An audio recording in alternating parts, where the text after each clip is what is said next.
saya ingin dikongsikan kenapa doa ditolak. Daripada Abu Hurairah radhiyallahu anhu berkata, Rasulullah SAW bersabda, sesungguhnya Allah Taala itu baik dan dia tidak menerima kecuali yang baik juga.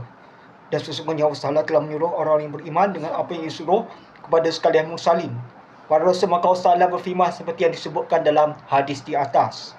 Yang maksudnya, hai sekalian Rasul, maka daripada yang baik-baik yang halal, dan beramallah amalan yang baik. Dan ia berfirman pula, hai orang yang beriman, makalah dari segala yang baik yang telah kami berikan rezeki kepada kamu.